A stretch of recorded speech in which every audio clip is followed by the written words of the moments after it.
know what? We are so lucky that we get to travel with our kids. I mean, it's a lot of fun for me, and I feel like it's like together time. Yeah, I love to travel too, but I think when you start adding numbers of people, numbers of kids, the number of details and the problems, it grow exponentially. Well, that's true. I mean, you don't have to tell me I got 5 kids. I know. Well, Yes. You've traveled with my 5 kids. Yes. That's probably where you got that opinion. Yes. But anyway, that's why we're talking about travel today, and we're basically going to share some tips and tricks that we learned by doing it wrong. So we've invited Alejandra Rodriguez-Stewart, who is the co-host of MommyCast Latina, to join us today. She's also the mother of an 11-month-old beautiful baby, Isabella. Welcome to MommyCast. Thank you.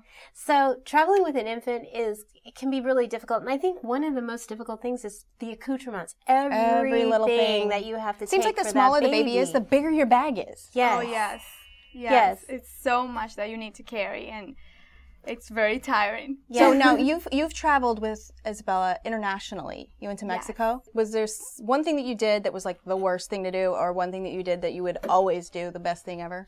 Well, something that I would say the worst thing to do is take all their toys and everything you have in the bag out at the very beginning, because then you don't have anything else to show, and they're just, I see those parents do that, and I'm like, amateur. Yeah, you don't know what you're doing. Yes. And then you don't want to take all of the toys, but you need to have a couple. And I think it's really important that you have kind of multiple use toys. Yes. You know, for instance, multi-purpose toys. I think this is just phenomenal. I know, we just found out about this. That. This, here, Gretchen. I think it's great because it's a toy. Right, stuffed right? animal. It's a pillow. But also, if you... It unzips right here. It unzips right here, and then you've got full-size blanket. A full-size blanket. So it's really a multiple. Yes. You know. So things like that work great. I think also one of the keys for traveling with babies and small children is to try and keep you hands-free. So if you've got bag after bag and stroller and everything, that becomes really difficult. But if you can get yourself to be hands-free, like, for instance, using a baby carrier like this, where you actually strap this on you and you put the baby in. Is that yours? That one's mine, yes. And it's really helpful. This is one of the things that I used when we traveled outside the country, and it really helps. Wait, how do you do it? This thing, the crossing thing, goes in the back, like that. And then you just put the baby either, like, I was looking at you or way. looking at front, and then you just, like, strap these things, like here, right. on the sides. Okay. Yeah. And it's very comfortable, actually. It works great for me, and there's a lot of things like that. Like, we have the stroller that's called the Snap and Go, and I saw a lot of moms using it now. And it costs a little bit more than an umbrella stroller, but the easiest thing is that you can just take the car seat, and any car seat will just fit in that thing. But see, here's the thing that I always ran into is when you go through security, you have to take the baby out completely and send everything through. So one of the nice things, one of the benefits to doing a front carrier is that you can just walk through security with the baby. You have to put the... You have to put the carrier in? Because I tried, and you have to put the carrier. You have to take everything out, and sometimes they'll even inspect the baby. So you have to help them, you know, with the baby. And I think that's one of the most difficult things if you're traveling alone. Obviously, if you're traveling with, you know, a companion or your spouse or friend your 5 whatever, kids. Yeah, well, we'll talk about that another time. But anyway, you know, if you have somebody there to help you, that's great. Sometimes, you know, somebody standing in the line will take mercy on you and help you, which would be really nice, you know. Okay, have you ever tried nursing on a plane?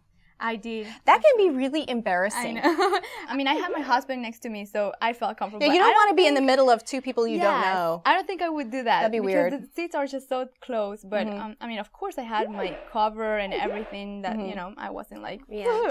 That's where having a window seat, if you're thinking about nursing, having a window seat would come in handy just because you don't want to get... And I actually have read on a website a tip to take a couple of safety pins if you have like a little blanket. But if you can just pin that blanket up, then you've got kind of your own little quiet space there or whatever. Right. But you know, one of the things is when you are traveling with infants or young children, having them drinking something as you take off for their and ears. land helps them with, you know, equalizing their or a ears. pacifier too. If you cannot give them something to drink, a pacifier will help too. Yeah, because the sucking will just pop their ears as they go down. Because it's so sad. Right. Yes. I had one child. He was too young to understand what was happening, and I forgot to tell him. But he was old enough to communicate, and as we're landing, he was like, my ears are really hurting. Oh. I'm sorry, here's some gum. Yeah. Pop them out. So yeah, but I noticed, well, my thing was always, my husband and I, when we travel with the kids, we always have what we call a feed bag. Okay. Because they don't give you that much to eat or drink on the plane. Especially now, yes. Right? Yeah. So you can buy, like it used to be, we could bring our juice box through security. They don't let us do the juice box thing through security anymore. So we just buy like a couple bottles of water and stuff once we get through. But we have snacks and stuff, especially because when we fly to see my family, it's Hawaii. It's a long trip.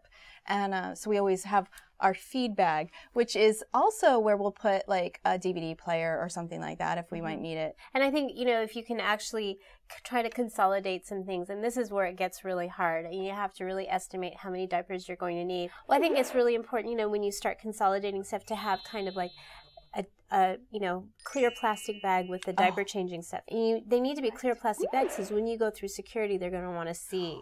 Speaking as a person who's traveled with children who have vomited so severely on the airplane that he was having to go naked to the baggage claim, I would, even if I didn't have kids, I would carry wipes just to wipe down where you're going to sit, because you just don't know what might have happened on the flight right before you get on. I'm just saying.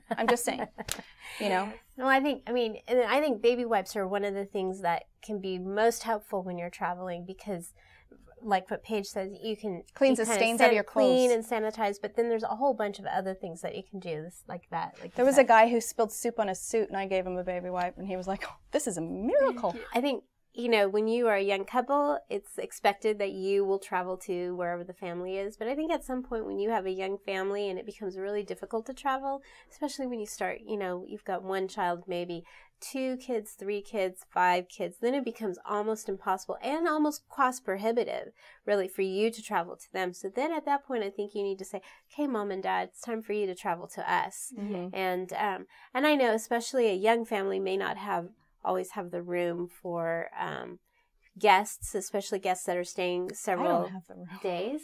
But I think there are things that you can do there too. Find an inexpensive hotel nearby, or invest in some of the blow-up mattresses, which I think the kids can give up their rooms for grandma and grandpa if they get to have a little mini camp out in the living room. You can even pitch a tent in your living room, and they think it's a lot of fun.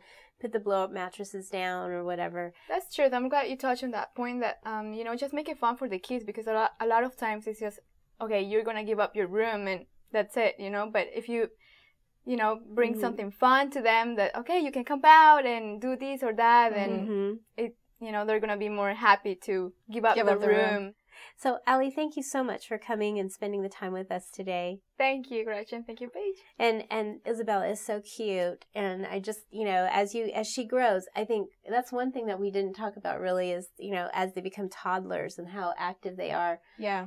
That can become even more difficult. Infants are really kind of easy to travel with, even though there's a lot of stuff. I know. I'm preparing her. I'm preparing her. But as they become, mobile, and there's that period between the ages of like 1.5 to 5 where you can't really reason with them so much. Yes. Shut it down. Yeah, everybody has to come to me. Exactly.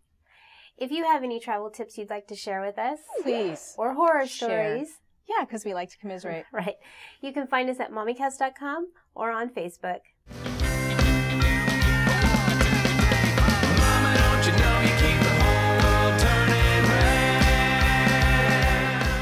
Here's the kumbaya thing. It's like, it's nice every once in a while to turn all the electronics off and enjoy the trip. Amish girl.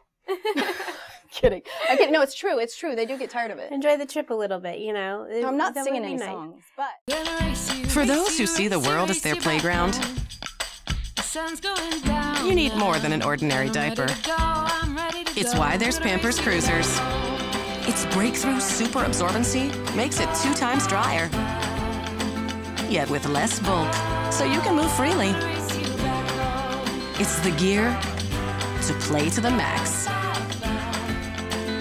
Pampers Cruisers, now with bonus diapers in every box.